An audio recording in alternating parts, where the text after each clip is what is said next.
Welcome to Manager Tools. Today's topic, no dropping dimes. Part 1. Here we go. Folks, before we start this cast about not dropping dimes, remember that it's about relationships, and you don't want to do things that damage relationships. And we ought to be doing things that improve our relationships. And we've just released Effective Relationships, a series of casts to help you do that. If you know anything about DISC, you know you love it. And being able to work with people who are different than you really matters. If you struggle working with your boss or understanding your direct or not understanding why a peer does what he or she does, then you need to take a look at Effective Relationships. Hope to see you there.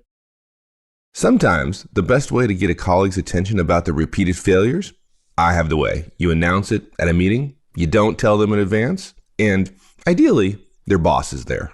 And they're going to be embarrassed. It works perfectly. That's how I get work done. Yeah, that's how you roll. Yeah, no, folks, Mike's kidding. This cast is about not dropping dimes, which basically Mike just described what is dropping a dime. Never, ever, ever use embarrassment against a colleague. It just doesn't work, and we'll explain why. So first, never drop a dime on a colleague. You've always got to give a courtesy heads up or advance notice, and you've got to give them time to address the issue. Relationships matter, and the higher you go, that's part of the reason why this is a Manager Tools cast, the more they matter. Relationships matter more and more in terms of getting things done.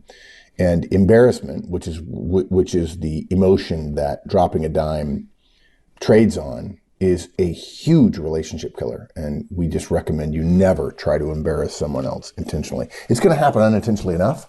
Let's not do it intentionally. Nope. No, never dropping a dime. We talked about this on a cast before, right?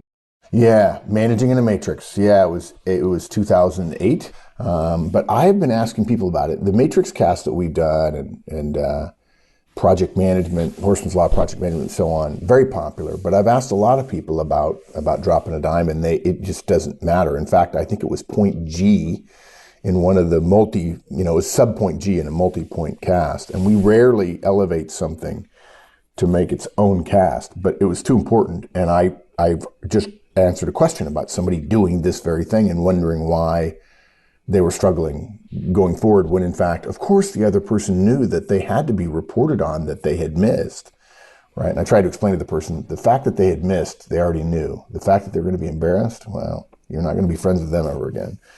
And our guidance is really simple. You never, ever embarrass a colleague intentionally with a surprise public revelation of a failure. In fact, what we said in the cast 5 years ago was never share sensitive or harmful information with anyone other than the person to whom it is harmful without first notifying them and giving them a reasonable opportunity to ameliorate the problem. Yeah. It's a tempting thing. I mean, there's something seductive about it. I mean, it just seems like it ought to work, and it doesn't. And we've all done it. Yeah, I did it. In fact, I did it. Luckily, I did it to a nice guy, your old boss, commander of headquarters, Dave Lynch. And Dave just simply corrected me. He held his fire in the meeting and afterwards said, Lieutenant, he was a captain, you can't, don't be doing that. And Dave was exceptional, though, folks. If you're going to count on your boss doing that for you, or some senior guy doing that for you, don't count on it. Dave was exceptional.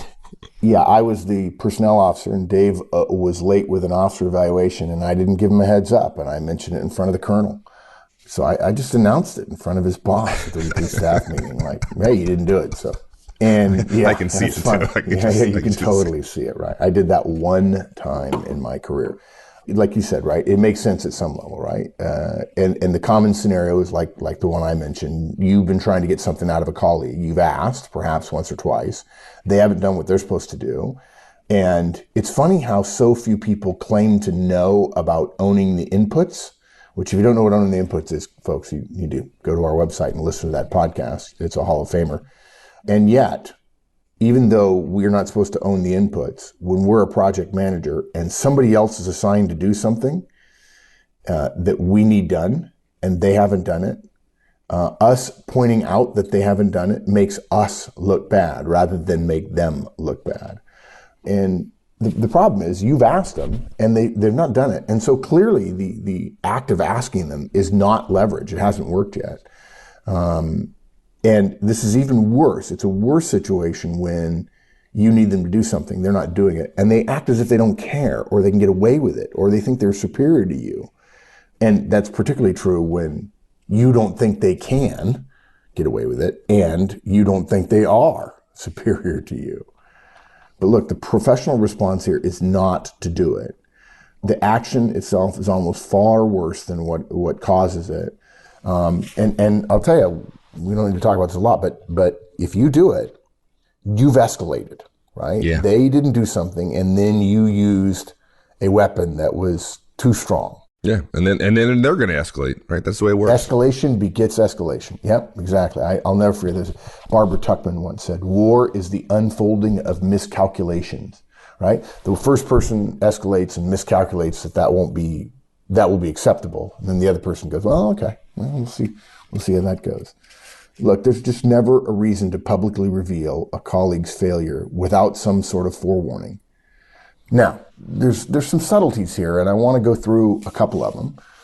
Let's be clear. The duration of the task, the timing of the notification, length of knowledge of the responsibility, right? How long they knew about something, and the significance of the audience that's going to be in the meeting or that's going to be aware of the fail, all relate to the severity of the situation we're talking about. And many people try to do calculus about that in order to see whether the situation calls for it. But our guidance is that you not consider any of those factors beyond determining what you would believe, if the roles were reversed, is a reasonable notification before you publicize it. So there are some situations where someone else might say you can get away with something like dropping a dime, even if they don't call it that. But the problem with that is that they tend to see it tactically. And yeah, okay, he didn't do it. And you've told him 3 times? Okay, fine, drop the dime. Yeah. Well, of course, that's not dropping the dime, but the problem is there are relationship risks. Right. And when they're telling you that, they're not thinking about the relationship. They're not putting themselves in your shoes and having to live with the long-term consequences of that dropping of the dime. In fact, I told somebody recently that Manager Tools doesn't give advice. We make recommendations. I may have even tweeted it. And the point I was making was, it's easy to sit in silence and tell your buddy, oh yeah, you could totally do that. Well, that's advice, right? That's advice. We don't give advice. We make recommendations. And that means considering the larger scope of things at times. Yeah. Now, let me give a few examples of things that are and are not, because people, when I talk about this, people sort of go, And I think the reason they go, is because they think this is okay. Right?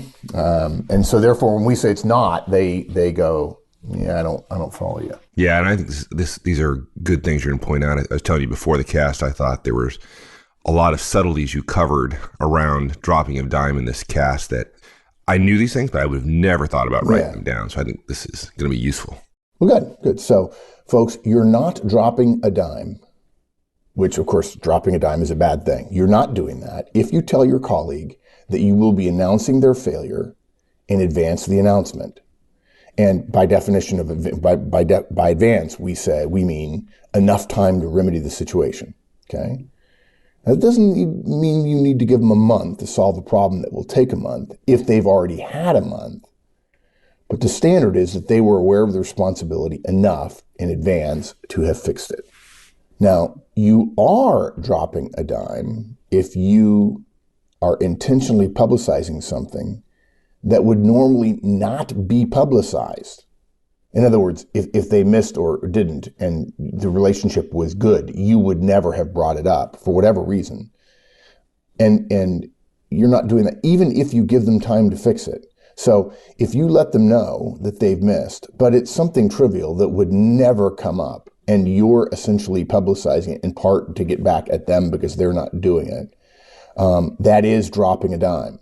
Even if you've given them time to fix it, which is your out, that would be dropping a dime because you would be talking about something in order to reveal the failure rather than doing what a professional would do, which is decide, what am I communicating about here? And that the particular thing they've done is beneath that standard. Look, if you do mention something that's small or tangential or I don't know, hypothetically way in the future or something like that, you're just using the forum you're going to be in to publicly embarrass them. And even if you say, well, that's not really why I'm doing it, it doesn't matter. That's the perception. And perception matters in relationships. And other people perceive you to have dropped a dime. And that's bad. What if somebody asks, this happens occasionally, somebody asks you a question where the the honest response to that question would embarrass somebody. Is that dropping them? Are you obligated to lie? No, you're not. No, it's not. Now, there are some very clever and Machiavellian to some people practitioners of this art in organizations where power is diffused and tribes and relationships matter enormously that would say, I'm not going to drop a dime. I'm just going to tell one of my buddies to ask about that specific thing. You could just ask somebody in the audience to ask the question of the guy, I don't know. Yeah. I don't know. That would never happen. Would it? Anybody doing something like that? Yeah, look, there's an assumption here. We say this all the time. There's an assumption about our tools that you are ethical. If you want to use these tools for ill, we're going to tell you in the next, we've been doing this for 8 years now. We're going to do it for another 20 probably, if not much longer than that when somebody else takes over. And we assume ethical behavior. And we assume you're an ethical person. If you want to read all of our stuff, listen to all of our stuff, and then say, okay, I can use that against people, you're right. There's no question. When you unlock the toolbox, there are things you can use against people. And if you want to, shame on you. But don't blame us. Okay, but if somebody asks you a direct question and the truthful answer to that question embarrasses somebody because they didn't do what they were supposed to do, you're not dropping a dime if you give a truthful answer. Now look, this is a bit of a special case. And usually, and this is where it's fairly subtle, but usually the appropriate initial response, if you have information that you're not revealing because it would embarrass someone, I'm not saying you're in bed with everybody and you're never going to embarrass anybody. There is an out with advance notice. But if you have knowledge that you're asked directly about, you don't have to lie. But the appropriate thing to do initially is to demur, to avoid naming names, to even say, I don't have that information. And even better, look right at the person who has put you in this awkward situation. Now, at that point of the meeting, it's appropriate for the offender, if you give the indication that you are not going to immediately say, oh, John didn't do it, it's appropriate for that offender to step up and say, actually, I haven't done it. Okay? If they don't, though, and there is some sense that your answer is not satisfactory, could be a follow-up question, it could be a look, it could be all kinds of things, you are not required to lie. And look, here's the thing, guys. This is where we're going. This is what I often call a prophylactic cast, right? This situation, you being in a public forum of some form and having to make a decision about whether or not you're going to drop a dime, is immensely improved by you having briefed this person anyway so that they would have time to remedy the problem. Even if when you briefed them, you didn't have any intent of using that advance notice as a fig leaf against an accusation of diming them. In other words, you briefed them in advance because that's what you're supposed to do. Hey, look, I want you to know, you got time to fix it, but you're red, you're going to miss.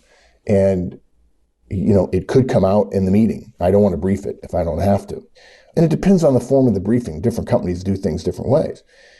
If you don't have any intention of bringing it up and then somebody else brings it up, you've got to be willing to talk about it, provided you believe that there's not a way to politely sidestep it. And please don't tell me that either somebody's going to write me and say, you can't politely sidestep that if somebody asks you a direct question. Well, there are all kinds of direct questions. They take all kinds of form. And I would say there are times when I wouldn't lie, but I also wouldn't reveal the complete and total damning truth, even if I had briefed someone, if in fact that relationship mattered to me. And generally speaking, all relationships matter to me internally in an organization. So you brief them in advance so that they have a chance to fix it. And so that if you're forced to say, which is not dropping a dime again, that's the way we started this bit. If you're forced to say, yeah, they didn't do it, and they've known they're supposed to do it, under direct questioning or direct cross-examination, if you will, you brief them in advance so that you can be truthful and they will have had a chance to fix it. And if at that point you have to say, yeah, they didn't do it, then it's not your fault and it's their fault. Now, we don't want to go through the whole meeting thinking, whose fault is it? The solution to that is brief in advance. The more you brief in advance, the more you're off the hook. Look, here's an example. Let's say I'm supposed to do X by Tuesday for Mike. He's my peer. We're going to assume I know I do it. I know I'm supposed to do it. even though, right, it's clear that I know I'm supposed to do it, even though Mike also probably knows that I'm going to claim ignorance just to create reasonable doubt during the public session, okay?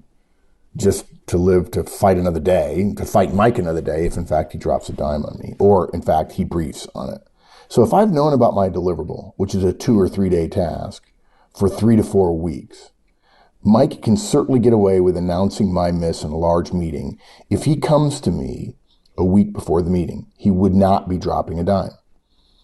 Look, we know that most situations like this are a combination of frustration at our own ineffectiveness. Remember, again, we own the inputs, and we know we're responsible and we're not getting what we need done. And it's also a change in tactics. That's what we're doing. We're just changing tactics. I can't get you to do it through politeness or persuasion, so I'm going to embarrass you. Always a good technique. Yeah, exactly. Yeah, exactly. What's the problem? Yeah, What's the problem? Just embarrass them. Just embarrass the heck out of them. That'd be the key. I mean, don't you do that? Your kids, they have a potty accident or whatever, and then you talk about it in front of their friends. It's kind of. I pretty much do it to people in public all the time. Yeah. Boy, you're a really bad barista. You know that? This person who's serving me is terrible. Sorry, I'm taking us off track. Yeah. Sorry.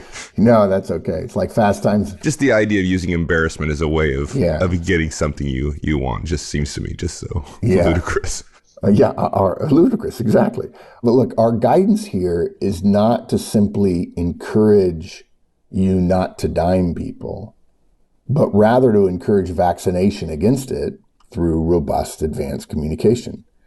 You won't be able, as a project owner, to avoid presenting someone's failure. Some people just aren't going to do what they're supposed to do. It's normal. But with reasonable advanced communications, you can avoid the stigma and the potential backlash of diming somebody. And guys, to be clear, it's entirely possible that you have repeatedly told the person, and you can show emails, and you politely mention something that is not dropping a dime because you've given them advance notice, and they act as if you've smote them in the belly with a poisonous sword. I can't believe why didn't you tell me? And the best way to handle that is when somebody else gets histrionic, to stay very calm and say, dude, I've been by your office twice. I sent you 2 or 3 emails or whatever, to have a very clear answer that I've gone above and beyond. I will say this, going above and beyond, sending emails is generally not a good defense, because everybody else in the room probably gets so many emails that if you say, I've sent you several emails, and the guy will immediately say, I get so many emails, I can't deal with it. And he or she's looking around at the room like, I can't believe you did that. And at that point, you're going to be perceived as dropping a dime. Yeah. It's a great point. Yeah. And you don't mean it. And the key is, you don't mean it. I'm a good guy. I didn't do that. I didn't mean that. Yeah, too late. Let me ask you about another subtlety, because I can imagine some people going through their heads going, oh, well, that means that I can never, like if I have a staff meeting with my directs, like I can never point out something they didn't do without a whole bunch of work ahead of time, like warning 5 times and all that. So what about directs? No. Yeah, you can't drop a dime on your directs. You can't. You're not allowed to? I mean, it's not a good idea? No, it's not. It doesn't. The metaphor, the concept doesn't work. It's impossible to do it. By definition. Yeah, exactly. The definition, your role relative to them obviates the possibility. Now, if you're in a meeting where other people outside the team are in the meeting, and that's who you're communicating to, then yes, hypothetically, you could. But look, you can't publicly reveal a failure or a miss without forewarning. Let's say, that's what dropping a dime is. Because between a boss and a direct, there is assumed communication regarding deadlines and responsibilities and deliverables. If your direct is doing something, you know it, or you ought to know it. And if they don't know something is due, as an example, it's your fault. Okay? And there's no one else, assuming it's just you and your team, there's no one else of any import upon which to base the embarrassment your direct is supposed to feel, because the embarrassment they're supposed to feel is already true. You know they haven't done it. And you're the one if you'll pardon the expression, the 900-pound gorilla in terms of embarrassment. Okay? You are the actor in front of whom they wish not to be embarrassed. You knowing in advance that they didn't do something Why would you think they didn't do something if you believe they didn't know they had to do it? Right? That wouldn't be dropping a dime. If I'm your boss and I know you don't know you have a responsibility, but I believe you do, and then I drop a dime, you're going to be like, whoa, dude, that, it's not dropping a dime. It's just you killing me because I didn't even know it. If you know you didn't know it. If I'm your boss and you don't know you're supposed to do something, how could I possibly make you feel embarrassed that I said you didn't do it? They'd look at you and go like, dude, are you the crack smoker? I mean, what? You're not the boss. You're the crack smoker. Suddenly your sign says, watch out, I'm smoking crack, right? It just, yeah. And under those circumstances, do that in front of your peers with their director. That works well. You look like a total doof. Yeah, and look, even worse, why wouldn't you notify your directs first? It doesn't make any sense. It just doesn't, right? So, yeah, no. Go. Yeah, no, I love that line. Yeah, no. Now, let me mention something else that I think probably a lot of people believe. They're thinking right now, I probably should have mentioned this up on top of the cast. They think that sort of eliminates the idea of dime dropping, and that's public record keeping of deliverables. Many firms now use public project management software, public project tracking software, right? Or basically intranet sites, which anyone can go to and find out the status of anything.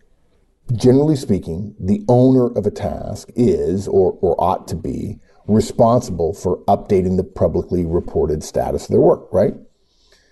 In this case, reporting is linked appropriately to the work.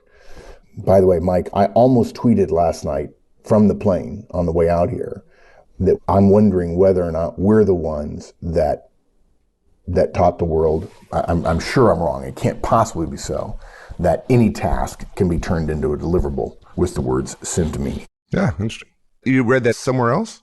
No, I can't find it. I mean, when you look at all the project management stuff out there in the world, the concept of deliverable, they say it's a thing, but it's always like the end result of work rather than a task, right?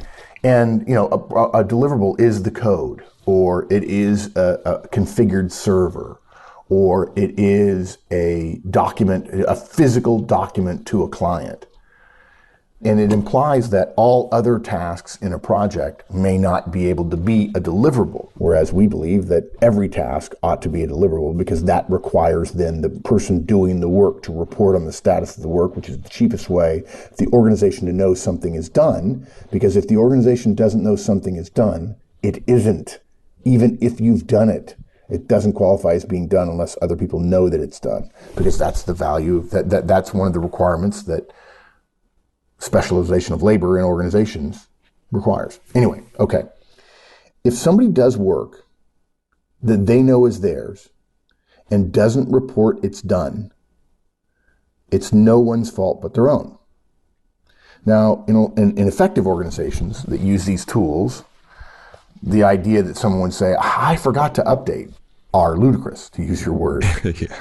But look, and I say that, and then I also know there are plenty of firms who don't put teeth into the system and allow work and reporting to be stupidly, damagingly, inefficiently, expensively separate when they don't have to be.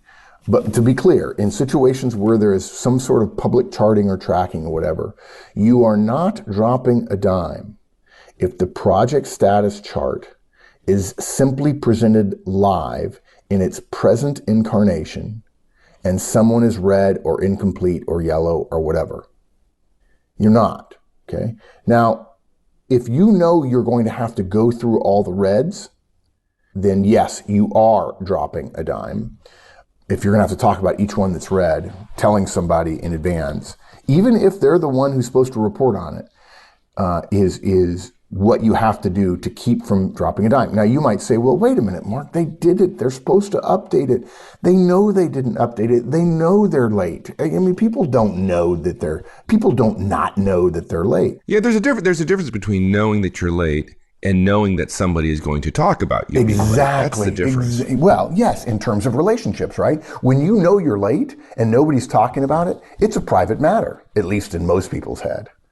But making that into a public matter is enormously different, especially since most people would say, how many people meet all their deadlines? Oh, I know, nobody.